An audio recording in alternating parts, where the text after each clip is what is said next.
नमस्कार। मैं दया शंकर मिश्र और आप देख रहे हैं दया शंकर मिश्रा ऑफिशियल। हमारे इस चैनल को बहुत कम लोग देखते हैं, हमारे सब्सक्राइबर बहुत कम हैं, बहुत कम लोग इसके बारे में जानते हैं। तो अगर ज़रूरी लगे आपको तो इसे लोगों तक पहुंचाने में हमारी मदद करें, इसे ज्वाइन करें और आर्थिक रूप से हमारा सहयोग करें, क्योंकि हमें आपके सहयोग की ज़रूरत है। अब हम उस मुद्दे पर बात करने जा रहे हैं जिस पर भारत में मोटे तौर पर चुप्पी है। हिंदुओं को लगता है इसमें गलत क्या है, अगर वह हिंदू होटल में ही जाकर खाना खाएंगे तो इसमें क्या परेशानी है। अरे इसमें परेशानी की बात क्या है, एकदम परेशानी की बात नहीं है। अगर किसी ढाबे से चुन चुन कर मुसलमानों को 5 अगस्त तक के लिए निकाल दिया जाए कि यहाँ से कावड़ यात्रा गुजर रही है, तो क्या इसमें कोई बुराई नजर नहीं आती। एक धर्म अगर दूसरे धर्म के लोगों को उनसे रोटी छीनने का काम करे तो आपको इसमें कोई बुराई नजर नहीं आती। मैं अपनी बात उन पंक्तियों के साथ शुरू करूंगा जो आपने निश्चित रूप से सुनी होंगी, और अगर नहीं सुनी है तो एक बार सुनते चलते हैं। सभी का खून है शामिल, सभी का खून है शामिल, यहाँ की मिट्टी में किसी के बाप का हिंदुस्तान थोड़ी है। मैं दोहरा रहा हूं, सभी का खून है शामिल, यहाँ की मिट्टी में किसी के बाप का हिंदुस्तान थोड़ी है। राहत इंदौरी साहब ने यह बात इस सत्ता के विरुद्ध कही थी जो एक ही बात कह रहा है, मुसलमानों का कॉलर पकड़ो और उनसे कहो कि वह अपनी देशभक्ति साबित करें। 24 घंटे हिंदू मुस्लिम यही इस देश में लगातार 10 साल से चल रहा है।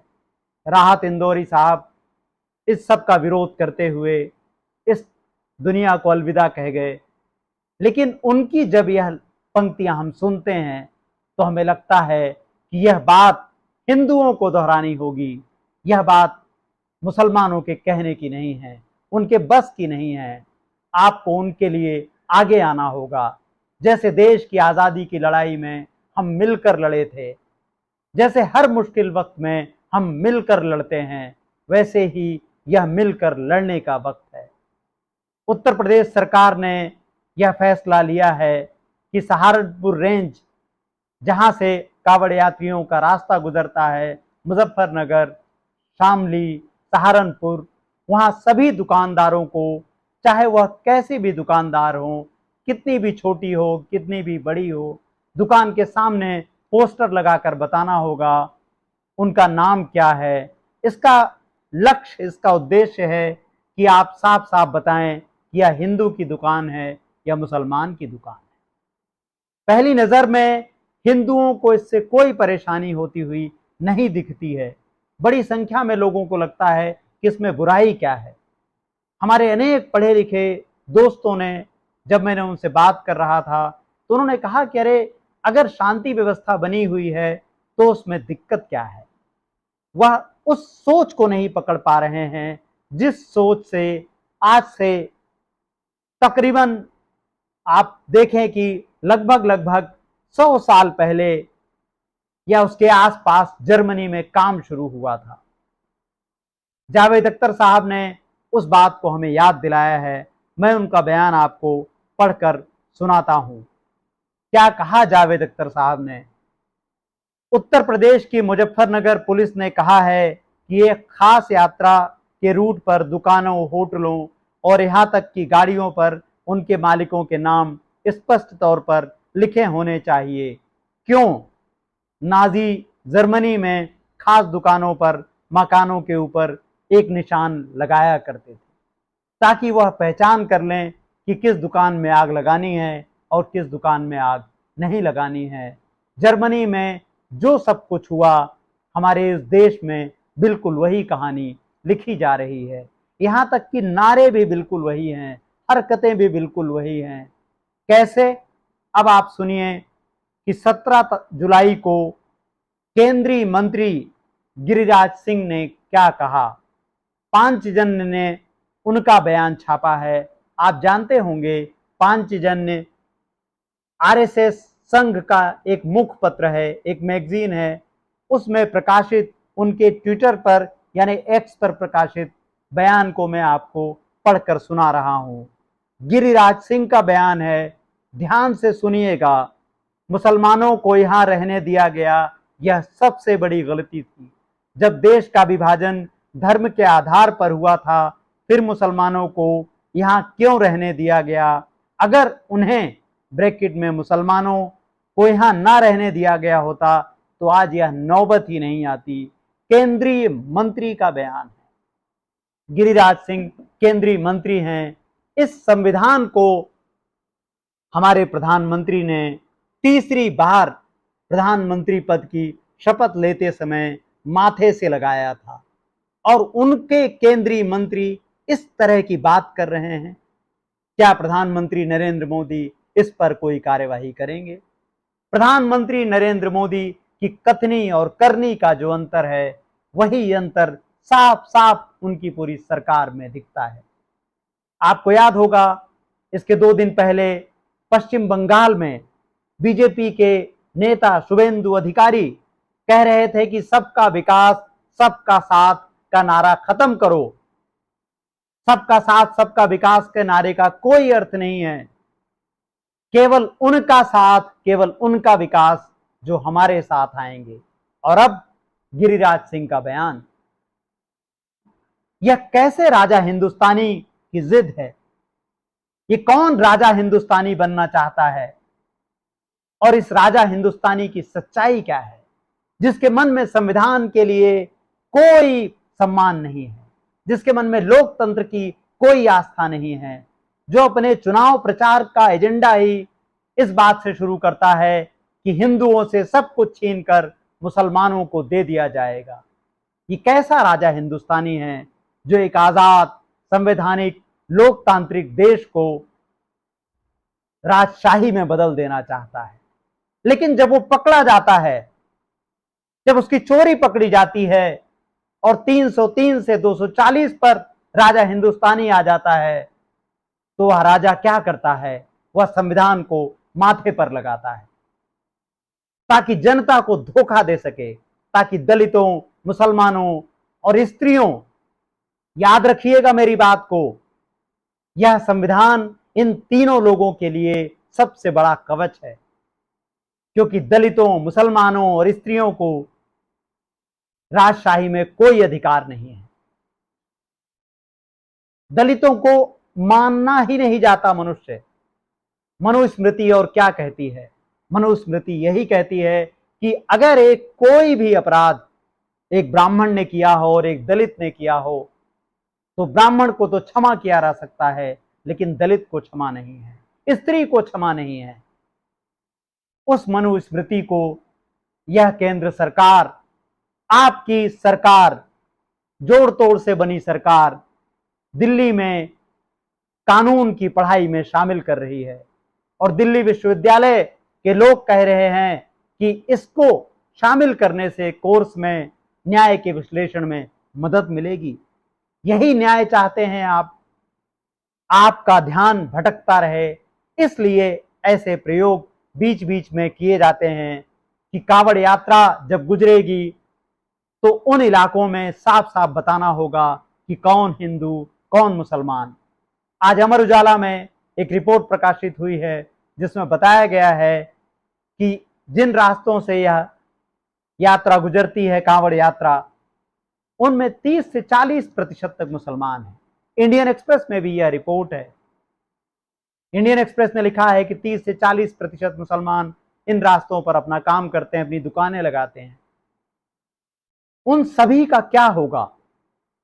क्योंकि जब आप लोगों के दिमाग में इस बात को रखेंगे कि यह हिंदू की दुकान है, मुसलमान की दुकान है, तो इससे विभाजन बढ़ेगा और लोगों को इसमें पहली नजर में कोई गलती ही नहीं लगेगी। उन्हें लगेगा उन्हें हिंदुओं से ही फल खरीदना चाहिए, उन्हें आरिफ से क्यों फल खरीदना चाहिए, उन्हें तो नरेश से ही, उन्हें तो इंद्र से ही फल खरीदना चाहिए, क्योंकि सरकार यही चाहती है।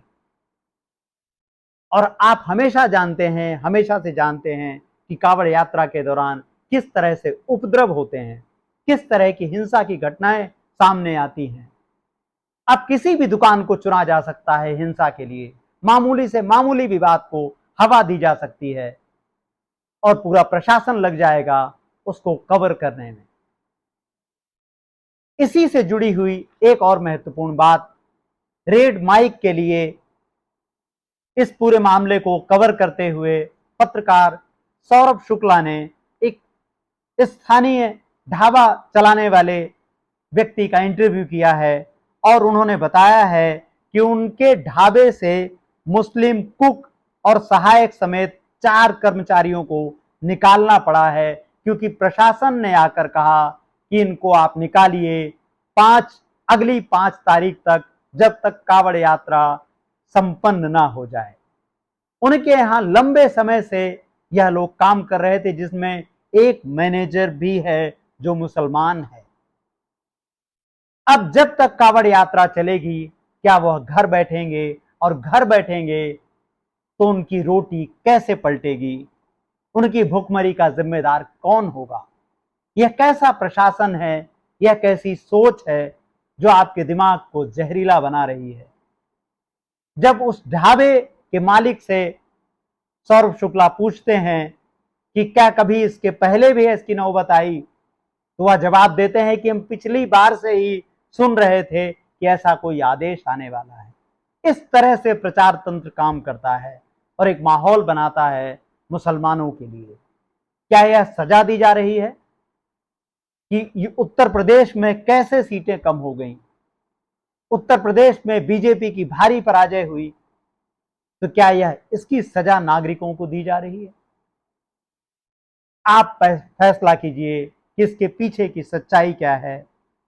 लेकिन आपको यह देखना होगा कि देश के सबसे बड़े राज्य में यह सब कुछ हो रहा है और मुख्यमंत्री योगी आदित्यनाथ की बिना अनुमति के नहीं हो सकता, क्योंकि उनके बारे में कहा जाता है कि उत्तर प्रदेश में अगर परिंदा भी पर मारता है तो योगी आदित्यनाथ को पता होता है। योगी आदित्यनाथ एक ऐसी सरकार का नेतृत्व करते हैं जहां उनकी बिना सहमति के, जहां उनकी बिना अनुमति के कुछ नहीं होता है। उनके इशारे भर से जैसे ही किसी घटना के आरोपी मुसलमान होते हैं तो लोगों के घर ढहा दिए जाते हैं। उनके एक इशारे भर से अकबरपुर के सालों से रह रहे लोगों के घर तबाह कर दिए जाते हैं। उनके एक इशारे से जब पता चलता है कि हिंदू बस्तियों की तरफ बुलडोजर जा रहा है तो कुछ बस्तियों में बुलडोजर रुक जाता है, क्योंकि कुछ लोग उनकी सरकार की टांग खींचते हुए पकड़े जाते हैं और उन बस्तियों की तरफ जाने से बुलडोजर को रोका जाता है जब पता चलता है कि उसमें ज्यादातर लोग हिंदू हैं। वही सरकार इस तरह का निर्णय लेकर आती है और उत्तर प्रदेश के मुख्यमंत्री को छोड़िए, सबका साथ सबका विकास का नारा तो प्रधानमंत्री का नारा है। प्रधानमंत्री ने माथे से संविधान को लगाया है, उत्तर प्रदेश के मुख्यमंत्री ने नहीं लगाया है।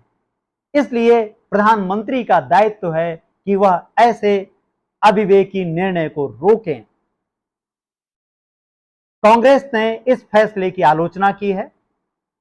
कांग्रेस के प्रवक्ता वरिष्ठ नेता पवन खेड़ा ने पूछा है कि क्या आप किससे लेकर खाना है और क्या खाना है। अब बीजेपी इस तरह की राजनीति पर उतर आई है और वह इसकी आलोचना करते हैं।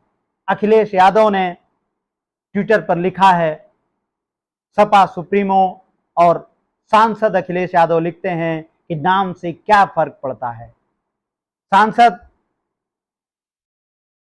असुद्दीन ओवैसी लिखते हैं कि यह मुसलमानों को अछूत बनाने की तैयारी है। वह दक्षिण अफ्रीका और जर्मनी को याद करते हुए लिखते हैं कि भारत में भी किस तरह से अल्पसंख्यकों के साथ अत्याचार हो रहा है। इतना ही नहीं, बीजेपी के पूर्व केंद्रीय मंत्री मुख्तार अब्बास नकवी ने भी इसकी आलोचना की है और कहा है अस्पृश्यता का संरक्षण नहीं होना चाहिए। इंडियन एक्सप्रेस में यह सभी बयान प्रमुखता से छपे हैं। सरकार के साथी जेडीयू के केसी त्यागी ने भी इसकी आलोचना की है, आरएलडी ने भी इसकी आलोचना की है, जबकि बीजेपी ने इसका बचाव करते हुए कहा है यह व्रत रखने वाले हिंदुओं, शाकाहारी खाना खाने वाले लोगों की मदद करने वाला नियम है, यह उनको स्वास्थ्य भोजन तक पहुंचाने में मददगार होगा। अब आप फैसला कीजिए कि जो सरकार आपने चुनी है, जो सरकार चल रही है, वह सरकार किस आधार पर फैसला कर रही है। क्या वह सरकार शुभेंदु अधिकारी के इशारे पर चल रही है? क्या वह सरकार गिरिराज सिंह के इशारे पर चल रही है? या वह सरकार प्रधानमंत्री के उस भाषण की तरफ आगे बढ़ रही है जो बांसवाड़ा में दिया गया था? हमने पहले भी कहा है, लोकतंत्र को राजतंत्र में बदलने की कोशिश की जा रही है और गोदी मीडिया आईटी सेल का एक्सटेंशन बन गया है। इसलिए इस कठिन समय में अपने विवेक को जागृत रखिए। अगर संभव हो तो हमारे चैनल को लाइक कीजिए, सब्सक्राइब कीजिए, आर्थिक रूप से हमारी मदद कीजिए ताकि हम आप तक अपनी आवाज़ पहुंचाते रहें। हमें आपके सहयोग की सख्त ज़रूरत है। नमस्कार।